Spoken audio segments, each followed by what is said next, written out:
পেয়েছিস ওদেরকে? হ্যাঁ পাইছি, আমার নাম লেখা প্লাকেট নিয়ে দাঁড়িয়ে আছে। রাখো। হু আর ইউ? পায়েল। আচ্ছা, আপনি পায়েল? ও, আপনি তো আমাদের গেস্ট। আমরা তো আপনার জন্যই এই ভর দুপুরে ওয়েট করতেছিলাম। Welcome. My name is Ariyan. My name is Jihad. Okay যাই। হ্যাঁ, শেষ। কেমন আছিস তুই? ভালো আছি, তুমি কেমন আছো? ভালো। আচ্ছা ঠিক আছে, ভেতরে চল, খাবি। বাবা আরিয়ান, তুই কিন্তু খেয়ে তারপর যাবি। আন্টি তো সময় নাই, ইম্পর্টেন্ট কাজ ফেলে তারপর আসছি। যাওয়া লাগবে, চল। কেন, আমাদের সাথে খেয়ে যান। এত সহজ না। আগে বাসায় যাবো, ফ্রেশ হবো, তারপর খাবো। আর আমাকে খাওয়াতে চাইলে আপনার নিজে হাতে রান্না করতে হবে। রান্না পারেন? গরুর গাড়ি চালকের জন্য এইটুকু রান্না আমি করতেই পারো, কোনো সমস্যা না, আসবেন। ভাই গরুর গাড়ির চালক আরে বললো চালাও র্যাপজোল মানে কি অপমান করলো? বেশি বুঝোস? এই আরিয়ানকে কোথায় পেলে? হ্যাঁ এবার পাবো, ওরা তো আমাদের প্রতিবেশী, তার থেকেও আপনজন। বাড়িটা কত শুনশান, মনে হচ্ছে কোথাও কেউ নেই। শুনশান কোথায় দেখলা? না, সে তো কেউ বলছে না, বিদায় বলছি। এই যে দেখো, আমাদের পায়েল কি মজা করে খাচ্ছে। মনে হয় খাবারের সাথে ওর একটা প্রেমের সম্পর্ক গড়ে উঠেছে। না আঙ্কেল, আসলে খাবারটা তো মজা হয়েছে যে আমি কথা বলে সময় পাচ্ছি না। একদম, আমার স্ত্রী খুব ভালো রান্না করে। কি ব্যাপার? তোমরা আমার রুমে কেন? তুমি আমার রুমে কেন? আপনার ঘুম ভাঙাইতে আসছি। ঘুম ভাঙানোর জন্য আসছো নাকি সারা জীবনের জন্য ঘুম পড়াই দেওয়ার জন্য আসছো? কোনটা? তাহলে তো ভালো কাজ করেছি ভাইয়া, তোমার উচিত আমাদের ট্রিট দেওয়া। থাপড়ায় তোর কানা পড়ে ধরাই দেবো। খুব পারছিস না মেয়ে মানুষের সাথে থাকতে। আপনাকে আন্টি নিচে যেতে বলছে খাওয়ার জন্য। খাবার জন্য বলছে? মানুষের কি এইভাবে ঘুম থেকে ডাকে নাকি কেউ? ঠিক আছে, সরি। চলো। মানসিক সমস্যা আছে নাকি? আরে তুমি আমার ছবি তোলা কেন? তুলেছি আঙ্কেল আন্টিকে দেখাবো তাই। তা আমি স্মোক করতেছি, তুমি ছবি আমার বাবা মাকে দেখাবা? হ্যাঁ, এই ছবি আমি আঙ্কেল আন্টিকে দেখাবো, তারপর বলবো আঙ্কেল আন্টি দেখেন আপনার গ্রন্থ ছেলে কি করে। কেন? কারণ হচ্ছে ব্ল্যাকমেল করা হচ্ছে, তাই না? হতে পারে। আচ্ছা, কিসের জন্য ব্ল্যাকমেল শুনি? কেন করতেছি বুঝো না? এই যে আমি একটা সুন্দরী মেয়ে তোমাদের এলাকায় আসছি, আমি কিন্তু মেহমান। কোথায় আমাকে নিয়ে একটু ঘুরে বেড়াবা, দুষ্টু মিষ্টি কথা বলবা, তা না তুমি তো একেবারে পাত্তাই দিচ্ছ না। ও আচ্ছা, এবার বুঝতে পারছি। ঘুরতে নিয়ে যাওয়ার জন্য ব্ল্যাকমেল, তাই তো? না করার তো কোনো অপশন নাই। ঘুরতে নিয়ে যাবো, কিন্তু একটা শর্ত আছে। কি শর্ত? ছবি কিন্তু ডিলিট করতে হবে। করবো, প্যারা নেই। আগে ঘুরতে নিয়ে যাও, এরপর ডিলিট করে দিব। প্রমিস? প্রমিস। প্রমিস, ঠিক আছে। ঠিক আছে, গেলাম।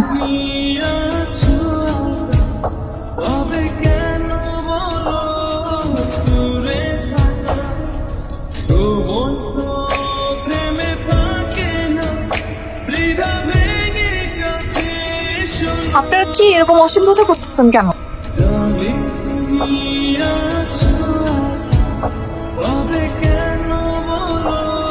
সরি। তুমি কেন সরি বলছো? না মানে আমি ফিল করলাম যে তোমাকে আজকে একা ছাড়াটা ঠিক হয়নি। তোমার তো কোনো ভুল নেই, শুধু নিজেকে দোষী বইলো না। আর তাছাড়া তুমি তো ওদেরকে মেরেছই। আজকে থেকে আমরা ব্যাপারটা ভুলে যাব। ঠিক আছে, তাহলে একটা হাসি দাও। হাসি? হুম।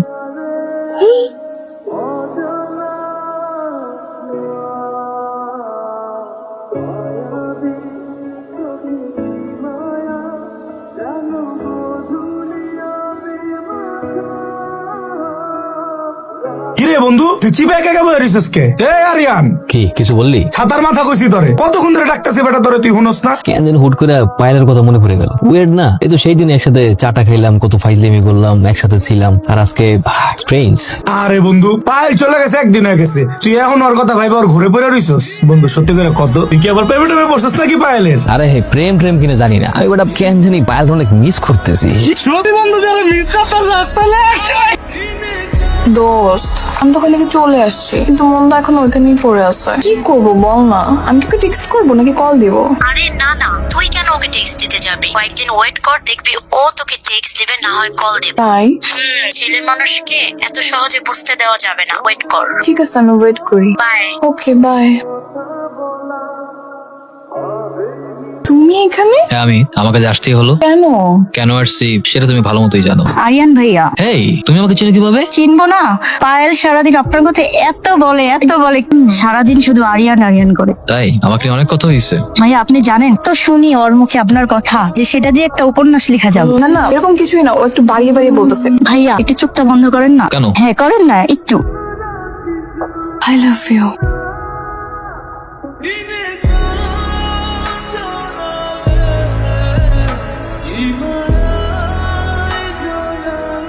পায়েল, হ্যাঁ একটু এদিকে আয়। আসতেছি বাবা, কি বলবা? কোন সন্তানই তার মা বাবার চোখকে ফাঁকি দিতে পারে না, সে যত বুদ্ধিমান সন্তানই হোক। হ্যাঁ রাইট, কিন্তু আমি কি করছি? আমি কি চোখ ফাঁকি দিচ্ছি? তুই কি করেছিস বুঝতে পারছিস না?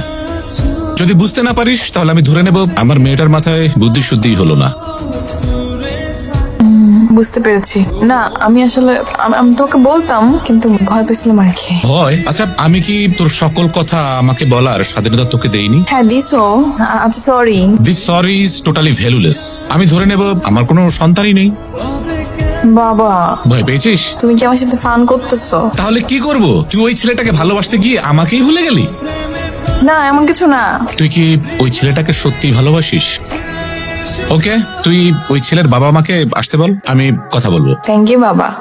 মাই গুড ড্যাডি। আসসালামু আলাইকুম। মতি, হ্যাঁ মতি, এদিকে আয়। শোন, এই ব্যাগটা যে আমি নিয়ে যাইতাছি বা তোর লোকে যেমন দেখা হয়েছে, এটা কিন্তু কারো খাবি না, বুঝছস? ধর এটা রাখ। তোর এত বড় সাহস, তুই আমার বাসা পর্যন্ত চলে আসছিস? হ্যাঁ, তোর তো সৌভাগ্য রে, আমি তোর পরিবারের সামনে এখন পর্যন্ত মুখ খুলি নাই। বন্ধু বন্ধু প্লিজ, সেদিন আমি যেটা করছি অন্যায় করছি। আমি জানি যে এটা একটা প্রতারণা হয়ে গেছে, কিন্তু বিশ্বাস কর আমি ইচ্ছা করে এটা করতে চাই নাই। অতীতে সব কথা বলে জানা, আমাদের ছেলে মেয়েদের ভবিষ্যতের কথা ভাবি। তুই কি করে ভাবলি একটা বাটপাড়ের ঘরে আমি আমার মেয়েকে বিয়ে দেবো? তোমার সাহস কি করে তুমি বাবার গায়ে হাত তোলো? তোমার বাবা আমার বাবার কি বলতেছে এসব তুমি শুনছো? যাই বলো তুমি তাই বলো, বাবার গায়ে হাত তুলবা? শুনলে তো তোমার বাবা স্টার্ট করছে, তাই না? বের হও, তোমার বাসা থেকে বের হও, আমি তোমাকে বিয়ে করবো না। বের হবো মানে? পাইল, আমি তোমাকে বের হইতে বলছি আরিয়ান, বের হও।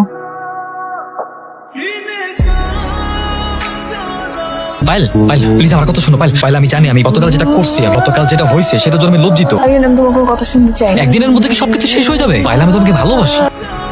আরিয়ান তোমার কাছে কি মনে হয়? তুমি এসে আমাকে ভালোবাসি বলবা আর আমি সবকিছু ভুলে যাবো? এত সস্তা? তোমার কাছে হয়তো ভালোবাসি শব্দটা অনেক বেশি বড়, কিন্তু আমার কাছে আমার বাবার সম্মান, যেই হাত আমার বাবার গায়ে উঠছে সেই হাত তো আমি আর কোনোদিন ধরবো না। আর শুনো লাস্ট কথা, আজকে থেকে তুমি আমার অতীত, আমার বাবার সম্মান আমার কাছে ভবিষ্যৎ। কিছু বিচ্ছেদ মানুষকে পাথর বানিয়ে দেয়, আর কিছু বিচ্ছেদ বুকের ভিতর আজীবন দরদ পুষে রাখে। প্রেম হয়তো সাময়িক মোহে হারিয়ে যায়, কিন্তু দরদ কখনো ফুরায় না। তুমি আমার বাসায়? জি আঙ্কেল, আঙ্কেল আমি বুঝতে পেরেছি আমি সেদিন আপনার হাত তুলে অনেক বড় অন্যায় করে ফেলেছি। প্লিজ আমাকে ক্ষমা করে দিন। আমি এও জানি যে আপনি আমাকে ক্ষমা না করলে পায়েল আমাকে কখনো ক্ষমা করবে না। আঙ্কেল আমি পায়েলকে ছাড়া থাকতে পারবো না। ক্ষমা? তোমাকে? আমি তোমাকে এবং তোমার বাবাকে কাউকে ক্ষমা করতে পারবো না। আমি একজন বাবা হয়ে একজন বাটপাড়ের ঘরে আমার মেয়েকে তুলে দিতে পারবো না। It's quite impossible. আঙ্কেল আমার বাবা অন্যায় করেছে, আমার বাবার অন্যায় শাস্তি আপনি আমাকে দিচ্ছেন কেন? আমি তো কোনো অন্যায় করিনি। আমি যতটুকু অন্যায় করেছি তার জন্য আমি আপনার কাছে ক্ষমা চাইতে এসেছি।